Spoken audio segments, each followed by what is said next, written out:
So hello everyone, welcome to AKT's quarterly release webinar. My name is Danny and I'm AKT's solution team leader. I'm sure that by now all of you are aware of GDPR, which will become effective May 25th, 2018. In your handout is a legal disclaimer for this upcoming GDPR session. I encourage you to review it at your convenience. So GDPR represents the largest change of data privacy and protection regulations in Europe in over 20 years. Basically, everyone is affected. If your company processes or holds personal data for EU residents, you are affected. If you use a third-party vendor to do it for you, you're also affected. So as I said, basically everyone is affected. Before we go into the details of the features, I would like to share some quick definitions. So personal data is any information relating to an identified person, like name, address, phone number, etc. Sensitive personal data is a subset of the personal data that may require additional level of protection. It includes, for example, information on racial or ethnic origin, evaluation form data, succession nomination, application processing data, and so on. There are 6 main features in SuccessFactors aimed to cover the GDPR requirements. You can see them presented in the central image. We will discuss each one of these in the coming slides. So GDPR main feature cover all modules. This table presents the relevant functionality per module. Some of these features are more generic and impact all modules, while others are more module and data specific. This is a good time to indicate 2 major prerequisites for GDPR. First of all, you must already implement role-based permissions. If you haven't done that till now, it's a good time to start. It takes a few weeks or months to do so, and that's something I would start already. In addition to that, and in order to implement all of the GDPR functionality, you must enable MDF, what we call metadata framework objects management. Now let's review the features themselves. The first feature is Change Audit. This will enable you to run reports to show who changed personal information. The process of setting up the Change Audit feature is as follows. First of all, you must implement the prerequisites that I indicated earlier. Then you have to implement the relevant changes in your role-based permissions, either your existing role-based permissions or newly implemented ones. There are a few mandatory functionalities that you have to add to your role-based permissions, and you have to review all your role-based permissions in order to do so. And as a last step, you should enable the change audit in the admin center. So once this feature is enabled, the system will keep a log of any changes made to personal data. And then the only thing you'll have to do is report on that. So basically, there are 3 report types: person search, external candidate search, and onboardee search. Let's start with the person search. You can run this report in 2 perspectives. One is to create a data subject report showing changes made to a person's data. And the other perspective is to create a report showing data changed by a specific user. Moving on to the external candidate search, this allows you to create a report showing who changed a recruiting candidate's personal data, presenting additional context alongside with it. The last report type is the onboardee search. This allows you to create a report showing who changed an onboardee's personal data along with additional context. Across the top of the screenshot here, you can see 2 additional tabs. One is the Create Configuration Reports, and the other one is Reports, as you can see up here. The Create Configuration Reports is the place where you can create audit reports to show changes to role-based permissions, proxy user assignments, and user management. And the Reports tab is where you can download the reports, the completed reports, or the finished reports. On the right-hand side, you see a sample of the user interface for running these reports. So as I said, you can see the change on subject user. That's one option. and that represents the personal search part, and then change by user. Then you have to indicate which person, because it's not always an employee, which person you are referring to, what modules do you want to include in it, what functional areas, and what is the date range of the change. Once you submit that, the report will start running.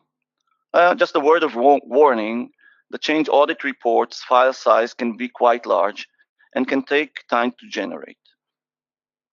Once the report finished running, you can download it, as I said, using the Reports tab down here. And here is an example of the output. This is only a sample. It has many more additional columns into it. And as I said, it's quite large. Our second feature is the Read Audit. You can see a presentation of the steps in order to enable it. This feature is enabled by default. However, companies still need to designate which fields they classify as sensitive personal data, as shown here. Once this is done, the system will keep a log of any time that sensitive personal data is accessed. No matter what way you're accessing it, either by using reports, viewing this data on screen, or using APIs in order to read that for integrations, that doesn't make any difference. The system will alert or will record that as a read access. You can then run the reports to show who read whose sensitive personal data, along with additional context next to it. The Create Read Audit Report, and that's a sample of where you can run this report, is very similar to the Change Audit Report. You can see that we have two tabs here, the Create Read Audit Report and the Reports tab. Again, you have three different perspectives: the person search, external candidate search, and onboard e-search. And once you run the report, the output will be stored in the Reports tab, where you can also monitor the process or the progress of the report run. On the right-hand side, as shown earlier, you have the UI for running the report. This will enable you to indicate what modules you're interested in, what functional areas, what is the time range for running the report itself. And again, here we see the Reports tab, where you can see the completed report, monitor them while running, and the output report, which can be quite extensive. You should create audit report exceptions. This feature enables you to exclude some of the read audit actions from the audit logs. Read audit logging will impact your performance, especially for integration jobs that use APIs for machine-to-machine integration. Due to that, there is a risk of integration job failures.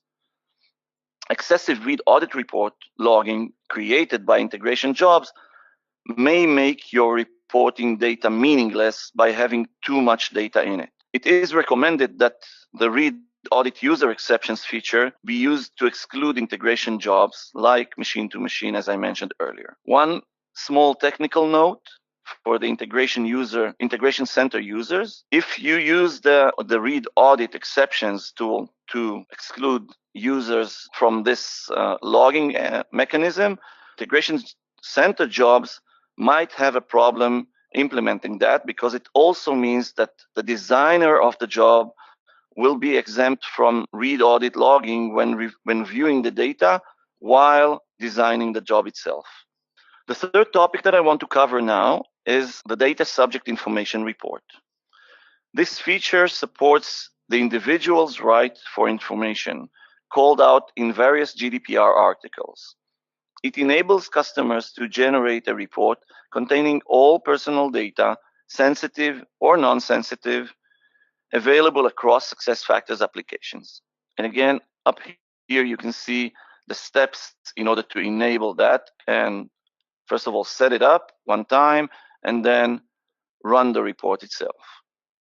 The SuccessFactors is offering a one-stop shop to specify which data elements you want to include in the report per each module. You can also indicate the purpose of storing this data to be included in additional context in the report output. What you see on screen right now is the list of subject areas. Within that, the fields themselves, and per each one, you can indicate the purpose of storing or managing this data element in your system. Once you do that, what you write here on the purpose column will appear on the report itself. You can run, or you can also create a single report for integrated SuccessFactors instances, pulling data from Employee Central, recruiting candidate management, learning, talent modules, onboarding, and workforce analytics. So, for example, if you had a candidate which participated in recruitment processes and therefore stored his data, his personal data, in the recruitment module, and then became an employee, and you continued collecting his personal information in Employee Central, as well as in other talent modules like learning, performance, succession, and so on, this will generate one single report which includes the data from all these modules in one batch. Again, in order to run this, you can search for this person by name and then run the report, and you get this kind of a report.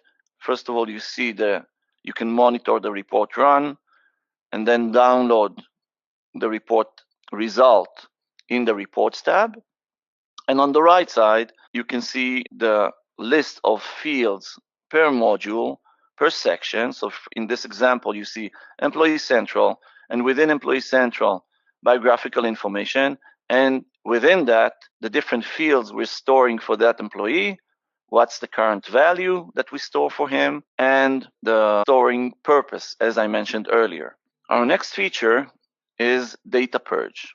One of the key articles in GDPR is Article 17, as called the right to erasure, sometimes known as the right to be forgotten. Essentially, organizations should delete or purge personal data when there is no longer a business purpose for that, or if an individual revokes his consent, and we'll discuss that later. This is also a good risk mitigation practice in general. This feature enables customers to define country-specific data retention rules and permanently delete the data according to these rules. In this screenshot on the right side, you should use this feature if you have a legal requirement to purge all personal data for at least some of your employees in any country that you're currently having, or if you have different retention times that need to be configured for different countries. Please note that you can also use it to put a legal hold on data for specified users so that it will be excluded from the data purge. The privacy practice is to only grant access to personal data to those who need to see that data. This can already be done today with permissions, but with the GDPR functionality feature goes further. Data blocking can be used to restrict access to historical personal data, which is within a retention period and therefore still in the system. Here we can see a drawing of how the data blocking concepts. So you can see here 3 different roles. Each one of them has a different reason for using or viewing the data for a certain period of time. And therefore, each one of those will get a different permission set to use the data through time. So as you can see here, we have role A, who needs to see only the recent information in the historical track of the employee. And therefore, the rest of the data will be blocked from him. We have role B, which needs to see furthermore into the history. And therefore, a smaller number of historical records will be blocked from him. And we have role C, which is usually the auditors or the employee himself, that needs to get access to all the historical track and all the historical data for the records which are still within the retention time, which are still in the system. All the rest of the data from a certain point in time will actually be purged. Nobody will be able to access that. Here you can see screenshots of 2 examples. Role 1, indicated on the left side, can see 2 records of the historical record of the employee. So he can see the record from November 1st, as well as the record from January 1st. And that's due to an unlimited time in his role. On the right side, you can see role B, role number 2, which is limited to only the recent records. Therefore, he will be able to view only the November 1st record and not the historical one for January 1st. How to set it up? So data blocking can be defined at an object level. For example, address information or dependent. You can see that on the left side, indicated with an asterisk. Once you do that, you will have to indicate per each one of these entities what is the retention time or data blocking period in days. Our sixth and last topic is consent. Requirements for consent are called out in Article 7 of GDPR. Essentially, it means companies must obtain explicit consent from individuals to store or process their personal data, and that this consent can be revoked at any time by the individual. This feature allows you to configure and manage consent statements and their acceptance. A few examples that you can see on screen. Recruiting marketing, you can have an ability to obtain consent when a candidate applies to one of your job opening. In addition to that, you can get his consent to receive future job posting as well. In the suite-wide data privacy statement feature, so this functionality has existed for years already, used to provide consent statement and track agreements. It enables you to push a data privacy consent statement to employees in any number of countries. This will pop up once the user logs into the application. Each of these statements can be delivered in several languages as well. In addition to all the features we reviewed, SuccessFactors is in the process of developing the Privacy Center. As you can see, this is not an existing feature, it's in the roadmap, and it will be available by the end of 2018. This will serve as a one-stop shop for all data privacy protection tasks. You'll be able to see all actions, read access, change audit, data purge actions or activities, and all the rest that we've mentioned earlier. So to summarize what we discussed about GDPR today, SuccessFactors offers a single platform to support GDPR functionality. In addition, SuccessFactors has extensive roadmap for GDPR with a range of tools like data purge, data retention, data blocking, read access, change audit access logging, consent management, and the Privacy Center coming later in 2018. Access is given through role-based permissions, ensuring that only authorized individuals in predetermined functions have access and visibility of the data. In addition to that, customers can speak directly with the SuccessFactors GDPR developers on the community forum, and then ask questions and also suggest functionality if they have identified anything missing. And one last reminder, SuccessFactors hosts and encrypts the data in a very safe environments. This is confirmed via ISO certifications, which can be used to support GDPR compliance. This concludes today's session. Thank you for taking the time to join us today. Have a nice day.